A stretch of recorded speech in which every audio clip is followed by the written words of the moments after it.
I can't see you, Ian. Yeah, don't worry, you're not supposed to, mate. Okay. Yep.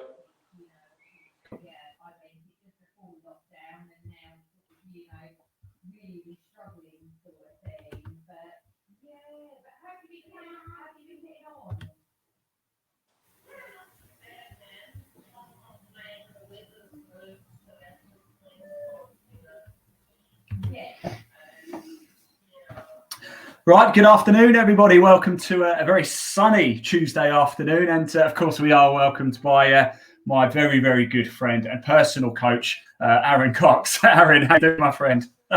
Good afternoon, Ian. Good afternoon, everyone. Yes, very, very good. Enjoying this sunshine. Reminds me of home.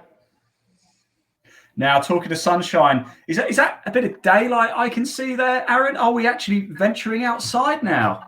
Mate, we are. I'm actually at the golf club at Blackwell Grange in our swing studio. And yes, you can see I've got the roller door open. We are hitting shots onto the range. I will be hitting golf balls today. Fantastic. Now, I'm just bringing a picture up a little bit bigger now so we can really see what we're going to be talking about. Now, obviously, Aaron, you've joined us every week now for the last 4 or 5 weeks, and it's been a real treat. It's been an absolute pleasure, actually. So thank you for your time. It really, really is appreciated. So if anybody has any questions for Aaron today, we are back in golf, obviously in England and Wales. So I'm sure a lot of you watching have played some golf by now. Yes. So if you do have a question for Aaron, please do comment. And today we're going to get to see the great Aussie himself in a little bit of action. So Aaron, what are we talking about today? Well, we've done putting, we've done some chipping basics, we've done some driving. I thought the main thing is with the excitement of golf being back over the last 5 days, we're coming into a week now, I thought I'd get the irons out. Now, I've just got the 7-iron out, but ball striking is important because obviously we're hitting shots, we're hitting tee shots. Now we want to start hitting the greens. So looking at accuracy and ball striking today will be quite a big fundamental to get obviously better ball striking and getting better shots, which gives us those chances for putts and birdies and pars. Now, I've got a question for you, Aaron. Certainly irons. Now, we said actually off air, didn't we, that we're going to add irons to another one of my many weaknesses in the game. It's very sunny. It's very hot at the moment, and it's been like that for a few days. We haven't had a lot of rain. So if you hit a ball plumb in the middle of the fairway and your next shot is, say, a 7-iron or even a longer iron, perhaps, does the toughness of the ground affect the way that you would play the shot? Yeah, and you just actually brought up a really good point there. When you play in conditions when it is really sunny, obviously there's not many clouds around, it's light air, which means your golf ball will actually fly further. So, even like you and me and the average punter that is the member of the golf club, say, for instance, you hit a 7-iron, 150 yards. If you get a day like today where I've only got very minimal cloud, which means there's a lot of sunshine, the ball is actually going to carry further. And then, as you just alluded to, if you're playing off a fairway that obviously now we're coming into summer, it's a little bit drier, they're a bit harder, the ball's actually going to go a bit further again. So this is that little bit of calculation now that you have to start doing that analysis of if you hit, say, 7-iron 150, you've got no clouds in the sky and a very sunny day. Potentially that could go 155, 157. Then if you've got a really nice lie off the fairway and a nice good fairway, nice dry fairway, and the ball's sitting nicely, the ball could then jump again. So you could hit it close to 160. So that 10 yards could just be literally the elements, not you, the person. Yes. Yeah, and although I'd never admit that, it would definitely be me, that extra 10 yards. And I'm sure I speak for every golfer when I say that as well. So, Aaron, you got 7-iron in hand. What can we learn about ball striking a 7-iron? What can you teach us? Well, it is every golfer's favourite iron, isn't it? Well, yeah, why not? Like, my favourite's 7-iron and 9-iron. Like, whenever I get to a position where I can get 7-iron out, I know that I'm going to put a good golf swing on it. Obviously, when you look at when people go to the range, it is a go-to club. So obviously, when you go to the driving range, you do inevitably, a lot of people do get 7-iron out. It's one of the first clubs you go to in the bag. So I think today, what I want to go through is obviously now I've got room, I can swing. Yeah, I'm going to get into a bit of a split into swing techniques. Obviously, you can see me, do a complete swing and hit a shot. So I'm going to take you through a few things that you can really work on with your irons. Obviously, I'm going to step back a little bit so you can see the golf ball as well. Because when you look at an iron, obviously when you're taught from an early on, back 20, 25 years ago, you were taught, obviously, and I may have said this before in our last couple of broadcasts, the ball moves back in the stance. So when you're looking at shots with a 7-iron, me personally, I put the ball a little bit further forward in the stance. So it's about 2 balls on the inside of your left foot. If I put the ball too far back, I'm going to come down to it a bit too steep, and my hands get a bit too far in front, as you can see.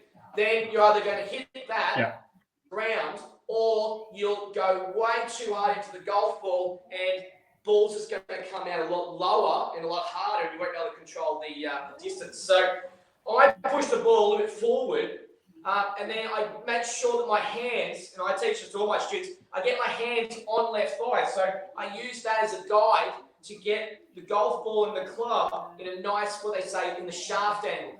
Getting the hands in line just in front of the golf ball at setup, which then gets your weight a bit more over the golf ball and not sitting behind it. Right. I get it. Although that does look quite far forward, but then again, it's if I was positioning myself, it would be. I'm just so you can't see, but I'm sort of in the kitchen, stood over an imaginary ball, trying to imagine where I play my 7-iron shot. Yeah. But sometimes as a practice drill,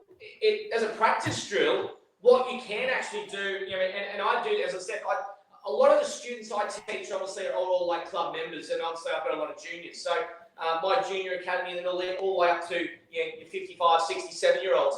It's getting that position. But as a drill, what I do is I actually put the ball on my left toe as a drill. Because if you look at if you look working on something at the driving range, something simple about getting your body weight over the golf ball and impact and going through the ball. How many times do you hear your everyday player and say, I didn't follow through that one, I didn't get through that one? It's a very common phrase. And I'm the same. Yeah, but that's actually quite false, because you follow through, it's that momentum, that is following through. You are going through the golf ball. But what people really mean is when they say that, what you're doing is you're actually decelerating down to the golf ball, which then slows that follow through. And then you hear I didn't get through that one. That's because they didn't. Yes. Yeah, they didn't let go. So what I do is I try and, as a drill, I get, even as I said, a 7-iron, I get the ball on my left toe and hit a few shots to feel my chest covering the golf ball at impact and going over my left leg.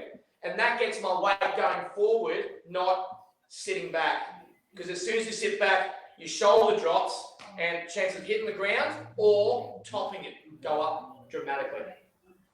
Funny enough, it's funny you say that, and I'm just thinking, do I do that with wedges as well? I'm just trying to think. No, I sit quite back with wedges, I think. Do I? You'd probably have the ball in the middle of the stance to make you go back to the ball. Yeah. No, absolutely. So take it away, Aaron. Let's see your 7-iron then. Yep. All right. So here's a normal 7-iron. So I get myself set up, I get my position, and then hit the shot there. And you can hear the thud. So what I'm doing is, when you're at the driving range, you really want to try and get that initial feeling of club going through the mat, and it's that explosion. So when you're on the golf course, you take that same philosophy. I'm going to attack the golf ball and then drive through it, and that weight goes over your left leg, and then you're pushing off. So it's almost like from the right leg. It's not a push up, it's a push through. So you're using that force from, it's not a movement from side to side, but when I get to the top here and I start coming through the ball, I'm then going to start trying to push through, right? Not up, but push through, which then my right leg helps my body turn, not slide like that, actually turn through the ball, which allows me to then get my right hip turning around my left, and that allows me to finish, and then you're going to finish either on your toe or on the instep, but you're over your left leg of your body. So let me ask you a question then, Aaron. I've got a question for you. You got 7 iron in hand. You said it goes about 190. So let's say we're on a par 3 and it's 190. Yeah. That's handy, isn't it? Now, also, you're playing off a mat at the minute. And if you are teeing up and you got a 7 iron for this par 3, do you just do it dead off the flat, or do you have a small, do you break a tee in half and dip that in? What would you do? Yeah.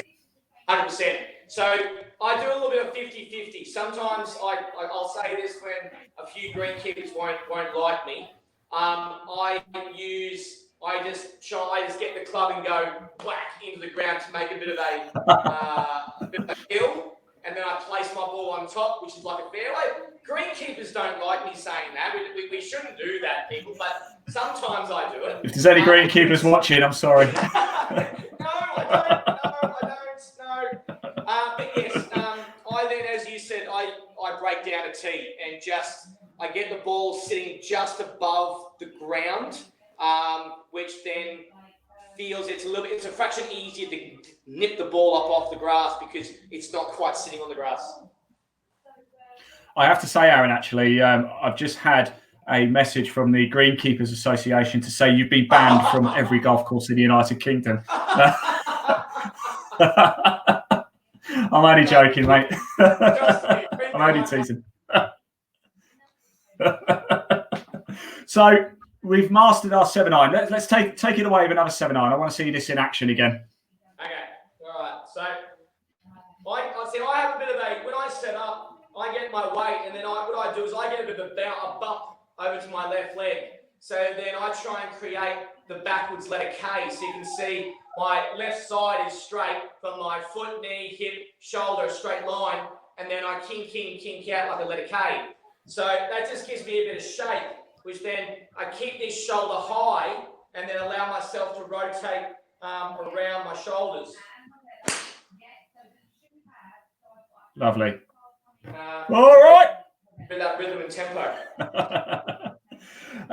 Right, Aaron. As I've said before, I'm a relatively high handicap golfer, but I can hit 7 iron. You know, I think we can all hit 7 iron to a certain standard. As we get higher through the irons, yes. we mentioned off air, I have a 4 iron, and I am brilliant with my 4 iron. Right. 1 in every 5 shots. Absolutely fantastic. 1 in every 5. So how can I be brilliant 4 in 5 shots? Why can't I just get my consistency right? Why is it so bloody hard to hit?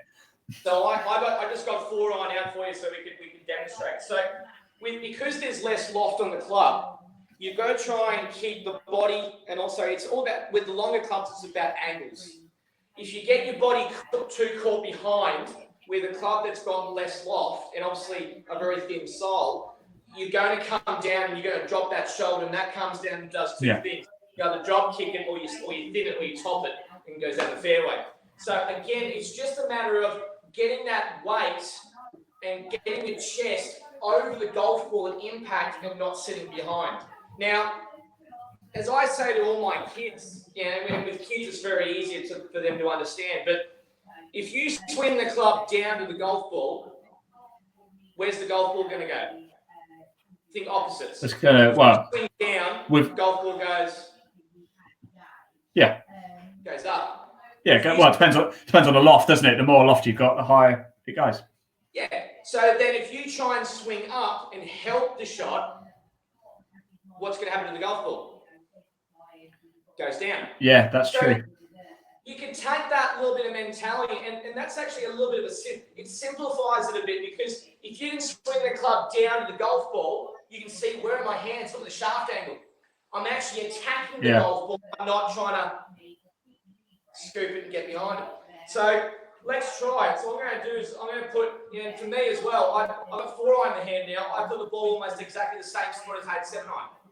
That allows me to get my chest over the golf ball and let that rotation happen. So let's get here, get 4 iron shot, get a bit of a weight over there. My hands go in front, which is inside left thigh. I let the arms go across. I keep the left side strong. There's no hit that way. So as soon as you go that way, you lose this left shoulder, then the opposite this way. And then you swing, then there's that up. So I want to try and get through the ball this way. So if we try that. Oh, that sounded crisp. That sounded really good. Grab that one. That was quite nice. It sounded brilliant, Aaron. It sounded bang on, spot on. Sounded like one of my 1 in 5. There's a call to all the guys watching from 2020 Pro Tour. Look out, I'm coming at Blackheath. Yeah. Aaron Cox is coming. He's going to be on that leaderboard, don't you worry. Top 10. So with 4 iron, it's a matter of really getting that chest to cover the golf ball, getting it over the ball and turning through it. So, it's like doing this at home. You can stand there, and when you turn, you're keeping that extension through your arms, and you're keeping the club there, but your shoulders are staying very level. So from a front-on point of view, when you rotate this way, you can see I'm turning, but my left hip isn't going that way. I'm just utilising that turn, and that's staying strong. Now, with a 4 iron, this takes you 4 iron hybrid fairway woods driver. If you're strong through your left side, you're not losing it and going weak, because you can see as soon as any kind of lateral movement with your hips, you can see the adjustment it makes to my upper body, the angles it then loses. So if my hip's going in, my shoulder goes down, I'm up here now, what's going to happen on the way down? My hip's going to go first, and then my body's going to dip that way, which then makes you hit up. And and I have to say, a very common shot with like a 4 iron or a long iron is the thin. It's a very common scunger along the ground. Yeah, definitely. I think certainly the advice with irons is use that loft, isn't it? And obviously they have the grooves on, grip the ball and then fire it up. So sort of I always felt I just had to try and smash it as hard as I possibly could. And, because there's a fair chance I'm not going to get much height. Whereas I've since learned that, hey, the clubs, they have a loft for a reason. 7 iron, 9 iron is probably the easiest club in the world to hit, isn't it? Really, if you can't hit an 9 iron, then perhaps you shouldn't be playing golf. Sorry if anybody can't hit an 9 iron, but even I can do that. You play lawn bowls, Tim? You are sorry, Aaron? Say again. Go lawn bowls. Yeah. Yeah, I could do that. But let's go back to 4 iron. How far can you hit that 4 iron on an average? So 4 iron, I can hit. I can hit about 220. So 220. So you'd actually potentially play that off the tee if you've got, say, a dog leg coming up or something, and you don't want to go as far as a driver. Shortish par 4, but it's like 380 to 360 to 380. Yeah, 4 iron per tee, hit it to at 220, leaves me 140 in, which gives me at least an easy 9 iron wedge. So would you recommend it for players, say they're a bit inaccurate with the driver, which is a common thing, isn't it? Let's be honest, it's very easy to hook or draw, fade or draw a driver. It's very, very easy to do that. With our irons, we tend to be a bit more accurate with, yes, we're not going to get the same distance, but let's say we've got quite a tight fairway, we've got bunkers, there's out of bounds quite tight on the right. Maybe playing a longer iron would be a better option than driver, even though we might want to just smash it as hard as we can. Well, yeah, I would agree 100% with that. But even better than a long iron is normally, especially with your club golfers, hybrids. Way easy to hit in, say, like a 4 and 5 iron, because they've got more meat, more size of the head. It's a deeper club head, so it's a little bit more, looks like a wood, but won't go the distance as you would, and obviously the club is shorter. And I say that because I've got mine myself, so I've got my hybrid. I play off the tee a lot, but also getting the 4-iron out. Yes, and of course, and a wood as well, a 3-wood or something like that. We know Henrik Stenson's very famous for his 3-wood, isn't he? Playing that rather than driver off the tee. Oh, absolutely. I mean, he hits 3-wood sometimes almost as far as guys with driver. So it comes down to confidence as well, because obviously with Henrik Stenson, he was brutally confident with his 3-wood. He knew he could get it off the tee, off the deck, just out of the light rough, and he knew he could just absolutely cane that ball down that fairway and put it back into play. Well, it was that 3-wood, wasn't it? That pretty much when he duelled with Mickelson for the Open, it was the 3-wood that won it for him, wasn't it? Really, I mean, he just pulled it out of the bag and just ripped the field apart. I actually watched that not long ago either. So yeah, I mean that was great to watch. Definitely. Look, Aaron, I want to see another 4-iron shot, mate. I want to hear that noise again because it's sensational. All right, no problems. Pressure's on. All right, pressure's on.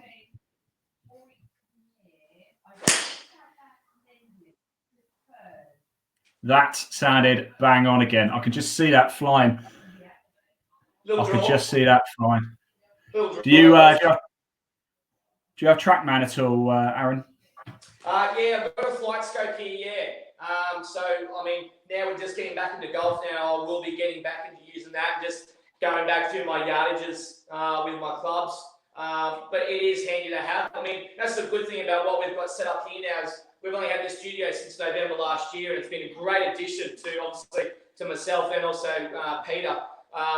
We're able to use this. We've got the TV screen. You can see a little bit behind me, just here. This is our hitting net. Yeah. So we've got I'm hitting outside with the roller door, but we can bring the roller door down and then hit it straight into our net and play simulated golf as well. And also do ball fittings. We do club fittings. So it's really handy to have and really great to have this kind of like technology in this kind of room here to have a bit of practice and then play off off the mats as well. But I mean, the big thing with, as I said, when you're working on ball striking, going back to what we were talking about, is obviously once you get your understanding of your swing, it's mainly working, especially with the irons, because obviously the clubs are shorter.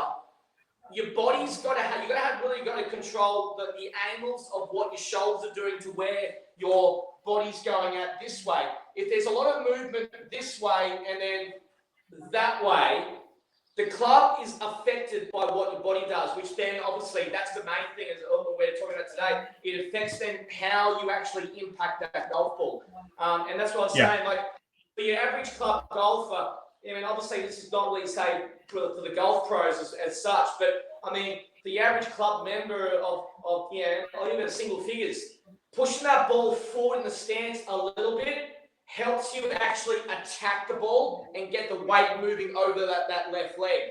And if you can do that, your ball striking, you're not sitting back, your ball striking is going to be 10 times better. And what you'll find is you'll actually gain that 3, 5, 7 yards just by ball striking. That's something I need to practice, and that's certainly something I recommend people do. Get in the range and give it a go. Well, as soon as they're open, of course, or come see you, Aaron, or go see your local PGA pro, and because you can do one-on-one lessons now, can't we? Which is great because it's a confidence thing as well. It's like anything, isn't it? A new swing feels alien. A new ball stance. We'll all want to revert to what we've known and what we feel comfortable with. However, what's comfortable for me will only give me 5 out of 10 decent shots. So you've got to try something different. Having that rhythm and tempo, and that's you alluded to just before where sometimes you try and whack the hell out of it. Yet the harder you swing at it, you don't get good high percentage of chances of getting the ball striking the center of the golf club. So slowing the swing down allows the arms and the club to be in synchronization with your body turn, which then gives you maximum rotation, and that actually gives you maximum power. You don't have to try and try and swing it as hard as you can. That's, if you do a really slow swing. I mean, I taught this myself. I mean, I'll show you this. This is called my 24-hour swing, and this is how I slow myself down.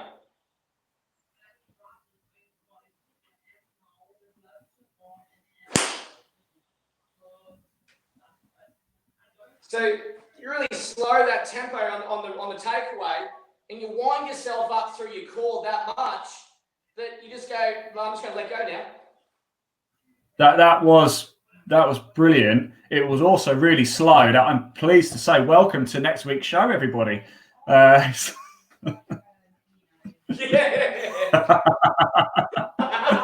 But it's a good technique though to do, because for somebody, like myself, I mentioned this. I think I might have mentioned this last week.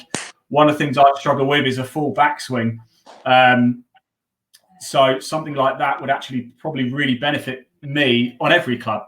Not just irons. It's a good drill. Except putter, of course. Yeah, it's a really good drill purely at the driving range, just to slow the tempo and slow the rhythm down. You do that 2 or 3 times, and then you just go back to a normal speed. But your normal speed, after doing those really slow ones, you'll find your speed of your normal swing, you've dropped that by 10-15%. Absolutely. Look, Aaron, this has been fantastic. It's been really insightful. I love these because they help me, to be honest with you. They really help improve my game. Now, also, just before we do finish up today as well, let's just talk about the 2020 Pro Tour when we come back, because you are doing something quite special for charity, aren't you? Yes, I am. Yeah, I did put it up on my Facebook. I put it up on all the media platforms. We'll share that as well. Instagram and my Facebook, Aaron Cox Facebook page.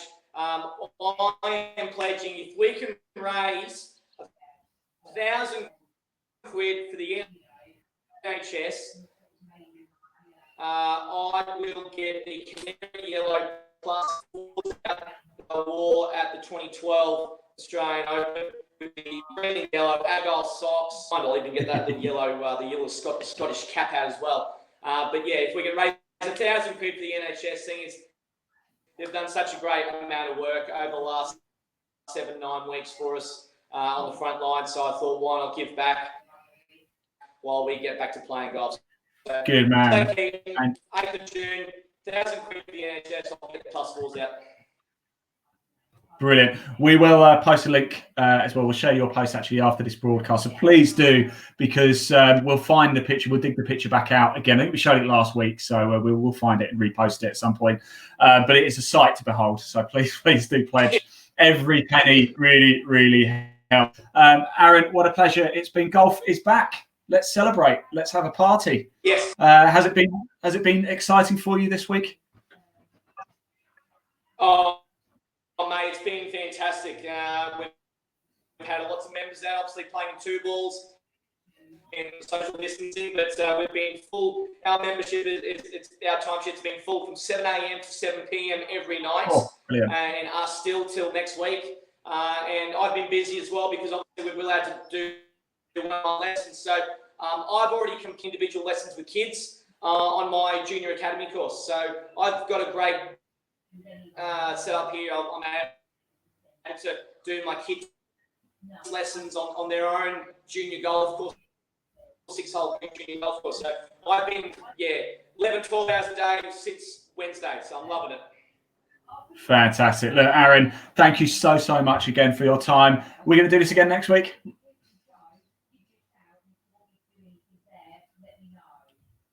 Okay, I think. Yeah, good man. Lovely. Aaron Cox, thank you so much for your time today. It's been a real pleasure. Stay safe, enjoy the golf course, and everybody will see you next week. Thank you.